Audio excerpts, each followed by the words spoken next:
mainly down to Shug. And let's not forget, Nif was on Thresh for a big period of that. Even more important than the winning streak, Shug has won 4 out of 5 games when playing Evelynn, and he's got a 5 KDA on that champion, which is great numbers.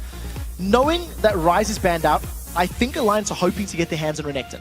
At the pro level play, there's a lot of talk how Ryze is a counter to Renekton and really gets in his face. So by removing that, it's going to allow Alliance to grab that as a first pick if they want it. Well, it nearly has been banned out every game so far. That loss of ban does mean it got through. Peke will be playing that one. Well, we'll see whether it is him. I'm expecting it to be. But Jax and Kha'Zix being locked in by Alliance. What are Fnatic going to do to counter this Jax? So this is a very interesting pickup because it's Alliance that have banned Jax in both of their previous games. I had actually been watching this under the impression that Wicked was either not comfortable or not wanting to play Jax in the top lane. So it's interesting to see him lock in, and that was a very quick lock-in as well. The counter to it, if they're going to put this Lulu top, I think is a pretty smart option. When he jumps in to leap strike you, you can glitter lance him, you can turn him into a munchkin with that whimsy, and you can get away cleanly. So there are tools in Lulu's kit to deal with the Jax. The real question is, who do they put as a late game champion? Do they want to run another Kayle mid to maybe try and control him in a super late game? Because the longer this game goes, the more likely Jax is to become unstoppable and be this just super immense side split pushing monster. Well, they're changing at the moment. They had Twitch highlighted for a long period of time, worked very well in the last game for Tamps, despite the fact he was a long way behind in farm, but he may be falling back to a ever-present champion in his pool, which is Caitlyn. It's a champion he played consistently when he was on the Lemon Dogs and has continued to do that on Alliance. It looks like it will get locked in. Once again for Nif, it's going to be Nami. Yeah, again, surprising. It's one of his lesser played champions. This split, at least, he's been focusing on Lucian, but Lucian has been landing in the hands of Fnatic all 3 games in a row now. The one thing I do like is this is a lot of ranged, long-range spell poke. With Nami, with a bubble, as well as the Pult of a Peacemaker, you can defend under towers. There's also a lot of on-hit damage. If you combine the headshots of Caitlyn plus the Tidecaller's Blessing from Nami, you've got an on-hit slow that allows you to land multiple auto attacks. So Alliance, if they're in a 2v2, they're in a good position already. That's a strong lane. If they want to do lane swaps and they want to tower push and do fast rotations, they also have that option available to them. So a lot of tools that Alliance can play with. Remember, at the moment, we're just waiting. All the champions getting locked in very quickly. Nocturne getting picked up here by Cyanide. This is a champion he's played so heavily, but barely had a chance to show it. If you look at his solo queue play, he spams this champion non-stop. This is all he plays heavily at the moment. He played at a Katowice and they had 1 loss on it, and he was so depressed about it when we were talking to him. Morgana also locked in by Yellowstar. That's a champion he's had great success on. So what I like about the Nocturne lock-in is this is going to be our first real sort of Feral Flare style jungler. So I want to see where the Cyanide's going to pick it up. Part of the reason I do like this lock-in, if you combo the Paranoia with a Wild Growth in a team fight, the backline of Alliance is going to get jumped on. Tabs, even with the protection of a Tidal Wave and playing on Caitlyn, is going to get run down by Nocturne. I want you to cast your mind back a few weeks ago to the Nocturne being played by Meteos. He was able to actually solo. This is a Fizz for Froggen. So, Assassin on Froggen is super exciting because you're going to have Jax, Kha'Zix, and Fizz diving onto Fnatic's backline. One of the best things to deal with a long-range poke composition like a Nidalee and a Lulu who's going to be throwing glitter lances at you is hard engage. So if Fnatic are ever grouped up tightly enough, Alliance are going to jump in, and I'm terrified of this jump-in comp from Alliance. It's somewhat reminiscent of the playstyle Wolves beat them with yesterday. On the same token, if Alliance fall behind, there is so much poke and long-range damage from Fnatic, they can prevent Alliance from ever jumping in because they can just pound them down from early on. So the early stages of this game is going to be so crucial for both teams. Remember, guys, if you are watching, remember to tweet us who you think will win. Remember to tweet at LLL Esports. That's important. That has to be in there. And then use the hashtag AllWin or hashtag FNC win. That's what we want to know. Do you think it's going to be Fnatic or do you think it's going to be Alliance? Quite simple. You put your money in the bag, and what do you think? You know what? I think the momentum is with Alliance. I think Alliance have got a comp that, if they engage correctly, will shut down everything that Fnatic can do. But the risk is they cannot fall behind early. If Fnatic manage to pick up some early towers and rotate around and make Alliance begin defending. They are relying entirely on Caitlyn to defend a siege. There is no other safe wave clear really from the rest of the team. So when you're sitting on the back foot and you've got Dark Bindings and Nidalee Spears and Dusk Bringers and Glitter Lancers, there is too much to dodge. You will get hit by something and you will give up another tower. So that is the key, the opening 7 to 12 minutes. If Alliance are not super far behind, I think they've got the comp that can win this. Well, here we go, ladies and gentlemen. We are getting into the game. It is game 3 of the semi-finals. Fnatic versus Alliance. All square, 1-1. Winner takes all. Moves in towards that championship match. Loser, well, they're in a third, fourth matchup that nobody wants to play in. It is Fnatic as the blue team and Alliance as the red team. And, well, Alliance has started off so well in the opening games. Can they do it again? Because if they fall behind this Pocom, it is danger times for Alliance. So game 1, Alliance were the ones that had some form of aggressive invade at level 1. It didn't give them anything because Fnatic stole buffs. Game 2, it was Fnatic that went for a delayed invade, and they were jumping into Alliance's face. So the votes are in, and you guys are a little bit unsure right now. You had a big vote for Fnatic, but it's only 57% of you thinking Fnatic can take this one. That's a bit of a difference to the 73% of you at the start. Yeah, the LoL Esports vote has been balanced out at this point in time. And again, if you just look at the way the series has gone, I think that is much more fair. We are in the deciding game, of course, so it is very smart. And I think Alliance will be quite happy to look for this lane swap. It does look like they want their AD carry in the top lane, and it does also look like they're going for a little bit of an invade. So they're replicating what Fnatic did in the previous game. Yeah, they are delaying on that blue invade. We'll see whether Fnatic do counter this one. They haven't got a ward in the river area, but he won't spot them if they sneak around there. And that is interesting stuff. Yellowstar is up here, though.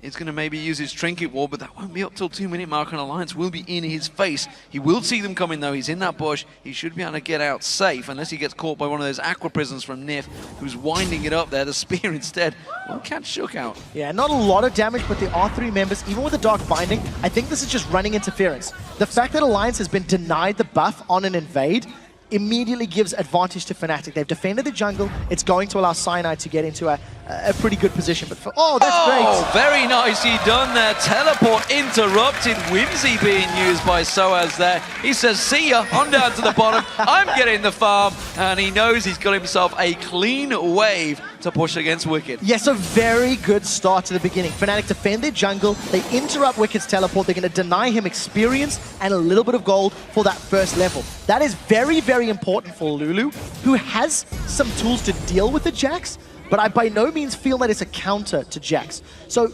there is always going to be some pressure and some onus on Fnatic to control Wicked, because the moment Wicked does hit that Blade of the Ruined King Trinity Force level of power, I think there's nobody in Fnatic's squad that can deal with him 1v1. And that's going to allow Alliance to do what Fnatic tried to do in the previous game.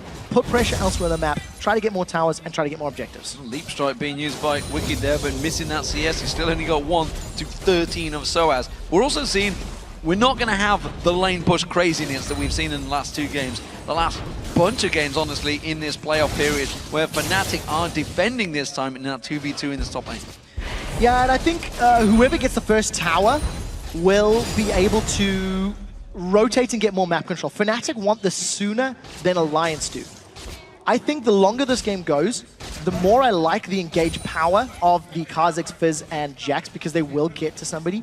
But you can't discount the fact that if Alliance ever engage inappropriately or at the wrong time, the Nocturne plus Lulu combo should be able to zone out and deal with members of Alliance. So we'll need to see who picks the better fights and who executes those fights more effectively. So at the moment, Cyanide double buffed up, as is Shook. Both coming towards the rates, actually. Shook simply always going to try and come on Peke, unaware of this one, actually very deep in there. Froggen goes in, tries to catch on towards him. The lead comes in. Only Void Spikes didn't manage to get his claws out this time. Couldn't taste the fear. Flash burned. So this time around, Fnatic, they've got that heal on Peke, so he's got his own built-in heal thanks to playing Nidalee, as well as Summon a Spell. Double exhausts from Reckless and Yellowstar, and I'm just looking down the rest of the list. There's actually an Ignite on the side of Froggen. So Only Ignite that we've got in the game right now. A lot of exhaust on the side of Fnatic. We've seen how effective those exhausts are against Assassins in the previous game. I keep talking about late game because I feel like both of these teams are going to go late. Froggen is just looking for some poke, but until he can 100-0 Peke, Peke's just going to heal himself back up, so it's a bit of a half-hearted attempt. It burns his mana down and it keeps on towards him. There's the Ignite being used this time around. Look at that. Froggen, Cyanide, forced to come in and counter him. And Peke, he's got next to no mana now. He's going to try and desperately get some of this farm. Yeah, Peke, no flash. He does still have Summoner Heal available, and he hasn't backed yet. So well played by Froggen. Dealt more damage than even I was anticipating. And Peke just under a little bit of trouble. He can't run the risk of getting 100-0. The moment Fizz is able to do that, he's going to be able to just side push and go to the side lanes and really put a lot of pressure elsewhere on the map. And, you know, Froggen picking up that Crystalline Flask played it exactly how you should against Nidalee. We've seen it a couple of times where players don't bring that Crystalline Flask against Nidalee. Just going to get poke, especially as a melee champion. Wicked taking some big damage from Sociais there. And he's caught up very well, though, when you consider the advantage that Sociais had in this lane. Yeah, so about a minute of uncontested farming, maybe a little less than that. But also the fact that he's a melee champion against ranged. Wicked's doing fairly well at CSing under the tower. He's got vision of the Tribush, so even if Cyanide wanted to come in, he would have had some time to think about it. You never really want to tower dive a Jax unless you can instantly blow him up. Because of the Counter-Strike blocking auto attacks and the fact that it will stun you when you're in range, it just makes it so risky to execute that play. I think it was a smart call for Cyanide to back away. Was spotted out early. Shook was heading down there again, looking to maybe try and pounce onto Peke in that mid lane. He's already forced him to burn that flash. Chum the Waters is available. Not hit level 6 yet. So he's going to get Chum the Waters, catch on towards him. Froggen goes in. Shook pounces in there. The tower damage is on Shook, but it's easy blood for Shook there, taking him down. No problem about that. Very well executed by both Froggen and Shook. They landed everything that they needed to.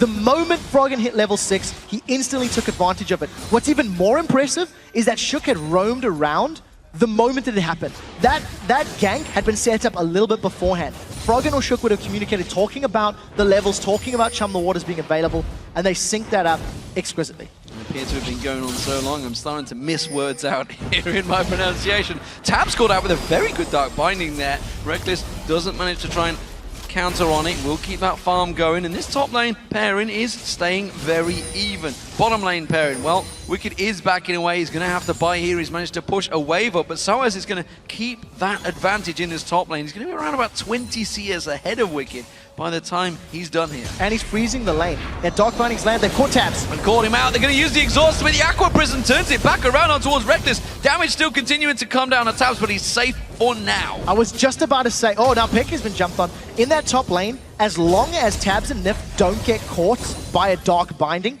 I think they outrange both Reckless and Yellowstar, and thanks to the damage amplification that you get from Nami, I think that Tabs has the ability to keep Reckless and Yellowstar poked down. There is a higher burst on Reckless and Yellowstar's side though, so the moment anyone gets caught out, Lucian and Morgana is just going to melt a big chunk of your HP thanks to the burstier damage of Reckless's Lucian. So at the moment, it's Fnatic that are pushing his top wave in. Mid lane advantage, Froggen, no doubt about that one. Bot lane, well, top lane pairing, whatever you'd like to call them, the two soloers, is very much in favor of Sociais up against Wicked. He's almost 30 CS advantage ahead of him now. Wicked has yet to go back and pick up his main item. He's just hanging on in there right now, having to use that counter-strike, and there's still some serious damage coming out from Sociais. Every single time we see this lane, you'll see that Sociais is using his full complement of abilities to keep Jax shut down. Because of everything in Lulu's kit, it's a counter to some degree against what Jax wants to be doing. So Sociais has done a great job in not only denying Wicked farm, he's also got this tower incredibly low. So Wicked stuck around for the experience, is even being denied recalling right now. The problem for me though, is I don't know if it's enough. I don't know if they've shut Wicked down enough to really delay the threat that Jax is eventually going to become. Yellow Star coming around. Shook was the danger in the mid lane. Peke aware of his situation there. With this blue buff, he's going to be a much safer farming. He's already got the chalice on him as well, so that mana is not such a problem now. He can keep himself topped off with that heal, but you can see he's having to take the wraiths away from Cyanide, who himself is like, no, I'm building my Feral Flare, get off the big one. Yeah, I want to touch on it. 9 minutes in, he's got his Wriggles Lantern. He's already built up 15 stacks towards that Feral Flare. It does count from the moment you pick up that Hunter's Machete. So Cyanide's on pretty good track. I think the shortest amount of time I've seen for Feral Flare is around 12 minutes, 12 to 14 minutes in that bracket. So for the time being, we do see Cyanide in a pretty good position. I want to know how he itemizes and how he builds. When Meteos gets ahead on Nocturne, he builds full damage. He goes Ghostblade, he goes quite aggressive. And we'll see if it works out. Shook trying to move in lane now to jump on Sociais, but Whimsy's just too powerful and Sociais is a mile and a half away. He may have to be careful here. If he goes aggressive once again, Wicked will have that leap strike back off cooldown in his second, and Sociais is playing this one very cautiously, realizing that Wicked, he's being aggressive, so he knows, yep, ward goes down, Shook gets spotted. Yeah, not going to work out. A little too hesitant, but I think Sociais was playing that quite safe. You never really felt like he was about to get jumped on. Was sat deep enough down the lane. With Cyanide sitting out of vision range, the strength of Paranoia will give them some chance to jump in, but I don't know if it's enough damage. I don't know if it's... They caught Tabs again. Dark Binding once again with the exhaust. Knif tries to counter this one. He's going to get caught out, stunned up here. Tabs in all sorts of trouble. Reckless goes on towards him. Tabs will go down. Now can they get on towards Knif? Dark Binding back up off cooldown. Brilliantly done. The Colin just wrecking from Reckless. A double kill from Reckless and Yellow Star. Both times secured thanks to a Dark Binding from Yellow Star. Even though Knif landed the Aqua Prison on Reckless at the very first binding, it was not enough time. Reckless flashes in, bursts down Tabs, and just very, very good play. Fnatic now on the invade. We talked about how diving a Jax is risky, but when you've got 3 members and a heal, the risk becomes a lot simpler, and the spear's landed. When the spear lands, the fear is going to get caught out. Luckily, the minion wave was there for Wicked to leap strike too, though, so gets out free. It's 2-1 currently for Fnatic, but that's the first tower going down, and it's Fnatic to take it. Now, this is what Fnatic wanted to have in their situation. They've already got some kills in the name. They've generated a 2,000 gold lead, thanks to a great CS advantage for Sociais, and because they've kept Wicked down. Even more importantly, the 2 kills that the team has secured is sitting on their AD carry Reckless. So we've seen how effective he was at kiting and putting the damage out in both of the games this series. If Fnatic can keep snowballing this advantage and getting more objectives like this mid-tower, their poke composition will work very well. Look for a Dark Binding. If it lands, they may even want to go in. Cyanide getting that Earth thrown out to him. It's not so much an Earth, more of a gigantic shark this time around, because it depends on the champion skin. It's an Atlantean shark. Atlantean. This is the one you wanted. You had to fight for this one, buddy. And lost. And you lost. I lost. You lost for it. Worst Fizz EU, I'm afraid. Yeah. So tower secured for Fnatic in the top lane. Sociais is able to respond and defend the top tower. Alliance, 3,000 gold down. I think you somewhat expect it because of their champs need some time to scale, but they can't afford to fall further behind. Look for a Dark Binding. If it lands, Tabs could die again. Tabs has already used the 90 caliber net. He's going to have to flash away from this one. The Aqua Prison comes out, but there is the Dark Binding. Wild Growth being used by Sociais. The ultimate from Yellow Star will lock him down and pick up the kill. Tabs goes down again. Yellow Star fired the Dark Binding a millisecond before the bubble landed. Now Wicked's in trouble. He's going to get dived by 2 members of Fnatic. He's got nowhere to go on this one. The stun is going to come through. He will manage to stun, has to use a ward, but he's going to get exhausted down. Reckless is looking to pick up his 3rd kill of the game. Where you going to go, Wicked? He's running, he's trying to juke, but Cyanide gets the kill. And Fnatic just extend this lead further and further. Wicked was trying to get damage on the tower, and because he was overextended, gets run down. Paranoia wasn't even needed in that situation. Knif not landing a bubble this time around, but again, I just want to go back to that initial Dark Binding. Just worked so incredibly well for Yellow Star. Well, we were unsure how it would work out for Wicked on this Jax. Jax is a very strong champion, and if the game goes longer, then it will become a problem. But from the word go, Sociais has really put the pressure on towards him and kept him guessing, kept him out of the lane phase, and kept him well away from farm. You can see it's a 40 CS difference between Sociais and Wicked right now. And well, we talked about it with this Nidalee. If you start getting the advantage, you can start putting the pressure on the towers. It is a huge, huge difference for Fnatic, and with a 4,000 gold lead 14 minutes into this game, it is playing very much into their hands. Yeah, and this is what Fnatic wanted and what they needed, to be frank.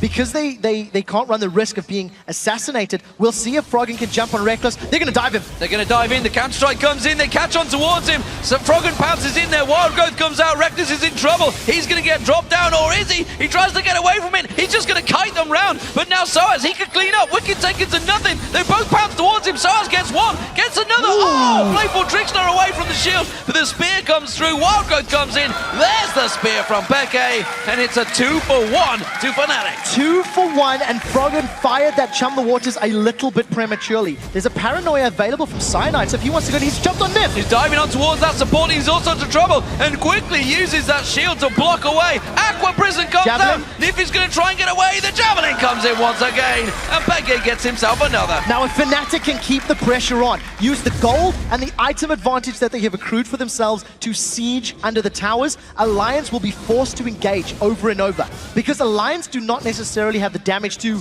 win an extended teamfight with multiple members. The Wild Growth from Lulu and the Black Shield from Yellow Star are going to be so important at saving a team member and buying them the time they need to kill members of Alliance. So Alliance are looking for engages right now. They're looking for moments to claw back this gold. And if they perform like they did against the Wolves, they overcommitted when they were behind. They picked slightly inferior times to engage, and they can't run that risk now because they're already 6k gold down. The blue buff was also stolen away by Cyanide there. Froggen not going to be getting that one again. They're starving him of that buff all throughout this series, and so far it has been working wonders for Fnatic. It's now a 5,000 gold advantage with them 5 kills up, 3-0 in turrets. Alliance so far yet to get even close to one of these turrets. Yeah, haven't touched them at all. There's one buff away from Cyanide completing his Feral Flare. It's not going to be on the blue buff. The next kill, assist, or large camp. Maybe if he goes for the white. Besides, he doesn't want to start stacking yet. He just realized it. Now, when the Feral Flare is upgraded, it will be dealing an additional 100 damage on each auto attack to minions and monsters, and will be healing for 10. And for every large monster you kill or kill or assist you pick up, that will increase. It does deal a third of that damage to champions. The reason I talk about that, if Cyanide continues to stack this up and builds up a whole bunch of additional damage, him and Reckless could put themselves in a situation where they can secure Baron as a 2-man, and the rest of Fnatic with Lulu and Nidalee can be running interference and holding Alliance back thanks to their great long-range poke.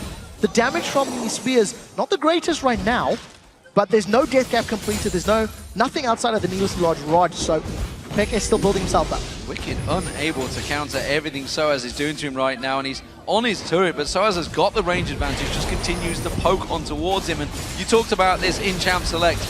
Tabs is really the only thing able to try and keep this wave clear away. They have nothing but melee champions, and Fnatic are taking full advantage of this one. They're keeping those spears continuing to flow. Soaz continuing to keep pressure on the turret. They can't do anything about it. So there is a risk, if Fnatic continue that siege and stay grouped up, that Alliance can jump in on them with the Jax, the Kha'Zix, and the Fizz.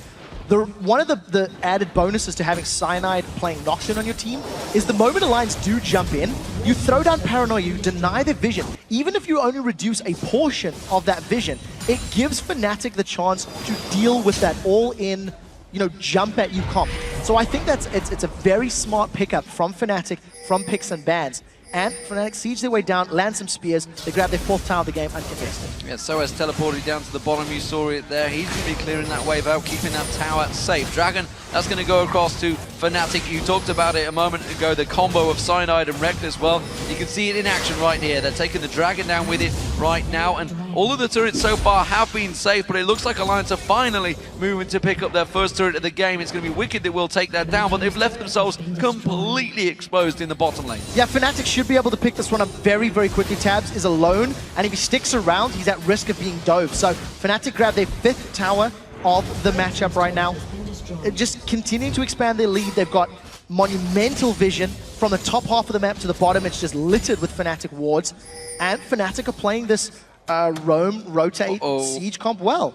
Somebody's going to die. Nif or Tabs, both Dark Binding? exposed. Dark Binding will be the thing that starts it off here. In fact, no, it could be the Glitter Lance from Sociais. Either way, 4 members of them. They're not sure which way to go. It's going to be a flash. They're going to dive on towards Nif. He goes down. He gets caught out. The Dark Binding was not used. They're going to try and counter this one. Wicked jumps in, pounces on towards Reckless, but they just simply don't have the damage anymore. Froggen is going to look to assassinate somebody. He's coming in from the side. This is going to be 4 and 4 as Peke is not there. Shook pounces in, avoids that Dark Binding and gets caught with the Glitter Lance, and Froggen counters this one. Peke giving the call, back away from it. Dodges out of it though, the spear does not land. Froggen yet to throw the ultimate out because the rest of Fnatic are closing the gap. Yeah, so Froggen doesn't feel that he can instantly blow Peke out. They tried to make something happen. That was actually a super aggressive play from Fnatic. The flash Soul Shackles from Yellowstar Morgana was the safest of engages because it's guaranteed to land. He put himself in range, he chased down, he was able to put the Black Shield on himself, which meant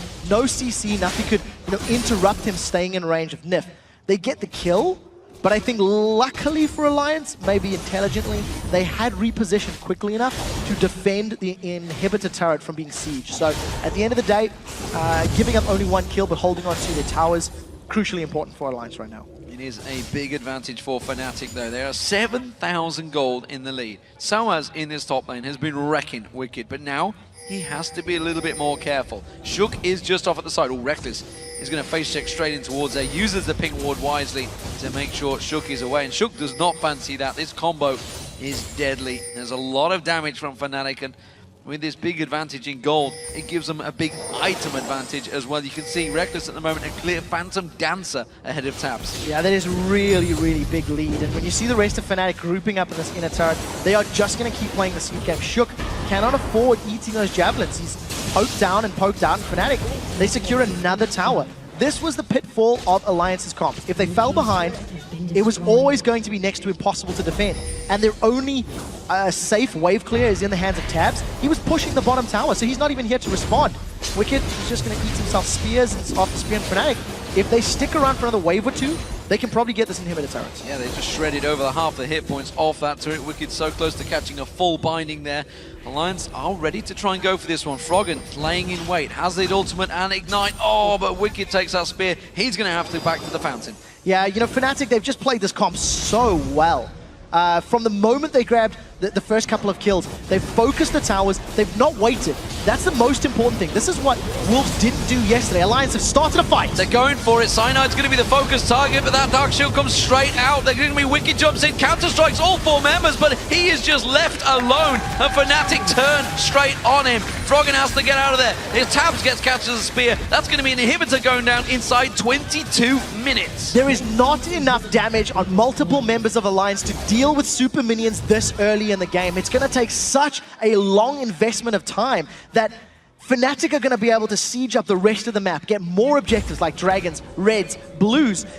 Tabs, if you look at itemization, he's a Phantom Dancer down, the makings of a Last Whisper, and he's opted to go for another BF Sword. And I think it's because of wave clear. I think he's gone for the BF Sword because he needs to melt these minions as quickly as he can, because he is the anti-siege champion. And the moment he takes any poke at all from Fnatic, that's it. The defense is off, and Alliance either need to all in or back away. They're trying to delay it as long as they can. Tabs desperately pushing out that entire mid wave. He knows he's safe for now. Alliance moving around. Is this going to be a Desperation Baron? It is a Desperation Baron if they're going to stop. The reason it's so risky is Peke can solo defend this. If he lands 2 spears on a champion, they're going to die. They've tried to set up a cheeky comp in the back there. Oh, but they're all getting caught out here. They're going to try and turn. They're going to rush on towards Peke. They jump in there. Wicked does manage to land the stun. Yellowstar gets dropped straight away. Peke's going to be the next focus target. He's going to ace in the hole. It's going to land on him. And now they're in a 4v5 situation, but Fnatic, they're turning and running to the base. Yeah, there are super minions pushing towards that top lane, so Fnatic can keep Alliance in place long enough. They can let the super minions do the rest of the damage. What I liked about Alliance is they were playing the bait game. They actually never intended to go for Baron. They just wanted to jump on whoever came to defend.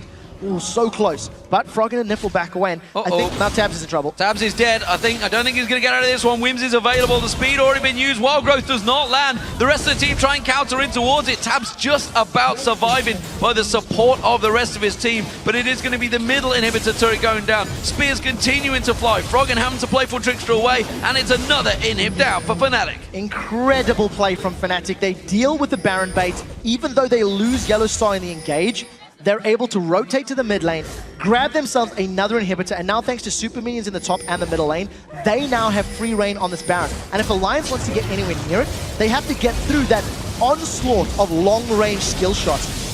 They're not even going to be here quickly enough, I don't think.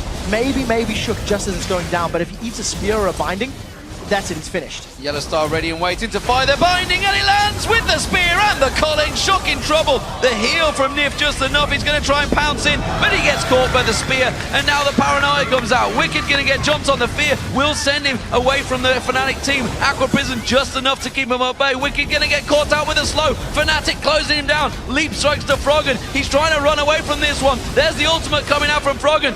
Wicked goes down. Fnatic are just rushing through in the Alliance base. That was such smart play. The shield landing onto Cyanide allowed the Glitter Lance to slow Wicked down, and thanks to the extended chase, Fnatic are on the Nexus Toast. They've caught Tabs. This is them going to the finals. Tabs dropped down. Fnatic looking strong in game 3, and honestly did not look like they were ever going to lose this game. The moment Alliance fell behind at the start, Fnatic have looked incredible, and they really know how to take advantage of a situation like that. Fnatic are in the final. Who will they face? That's the question. SK Gaming or Rocket, they will be playing next.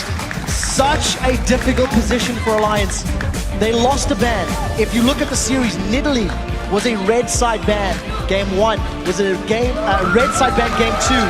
Nidalee was not banned in game 3. First picked by Peke, and he landed all of those spears perfectly. I think that was very, very good play from the side of Fnatic. They used their siege comp well, and they never gave Alliance a chance to engage it. Well, I have to say, so far, every higher seed has won their match. Gambit, they went down to Rocket, who were placed 4th. Fnatic have just beaten Alliance, who were placed 3rd, who themselves beat 6th place.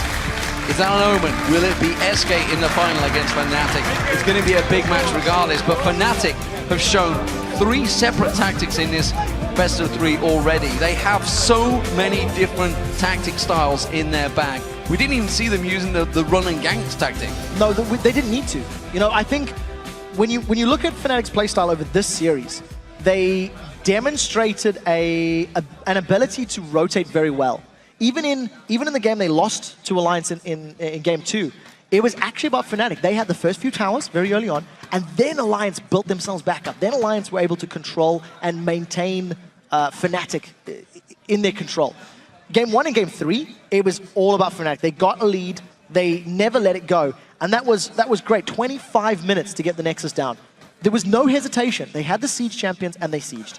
You're not seeing things there, by the way. That was Aranea. He's kind of become the manager, boot boy, team comp guy for Fnatic. Cheerleader. He's always been with Fnatic. He's always been the Fnatic cheerleader. He's big buddies with Peke, but I actually saw him backstage when the tactic talks were going on, and he was giving input. I think why not? If you have friends and allies who can talk to you in a semi-final, when you're qualifying for another final, 3 finals out of 3 in the European LCS, and Fnatic is represented. They won spring last year. They won summer last year. They're looking to do it again. And I know they surprised me this series. I did not expect that level of play from them, considering what we'd seen week 11 of the LCS, considering what we've seen building up to the end of the LCS. I did not anticipate that, and it was very, very well played. And I want to highlight the fact that if Fnatic were to get that to All-Stars, we would have all 3 world champions at All-Stars. We would have Fnatic, if they win, of course. It's a big if. Tomorrow, they were the Season 1 World Champions. The Taipei Assassins are already there. They were the Season 2 World Champions. And SK Telecom T1K are there. They were the Season 3 World Champions. It could be an epic All-Stars if they make it. It's going to be an epic nevertheless, but to have all 3 World Champions would be fantastic. That is another whole very poetic storyline when you look at the grand scheme of things, the All-Star Invitational, all of the regions having their teams working towards it. We'll know who Europe's representative is tomorrow, and we'll know who North America's representative is on the weekend. We got a lot of games to go before we get there, though, ladies and gentlemen. So, Alliance are going to go through to the third, fourth place match, but they did look good. They looked better. Yes. That's what I'm going to say. I would say I was left wanting yesterday when they played against the Wolves. Wolves in game 1 looked phenomenal. But then Wolves mid to late game decision making. Wolves were unable to just turn it on and win the game like Fnatic did in this third game. When Fnatic got a lead, they just snowballed it and grabbed so much more. Fnatic really, really impressed me this series. They came out, they had new champion picks, they had a newfound rotation and objective play. And they deserve to be in the final because they did outplay Alliance. Well, it was a fantastic matchup, ladies and gentlemen. There's still 2 best-of-3s to go, so there's a lot of League of Legends action to continue. But for now, let's check in with Fnatic, Soaz, and Peke, who are standing by.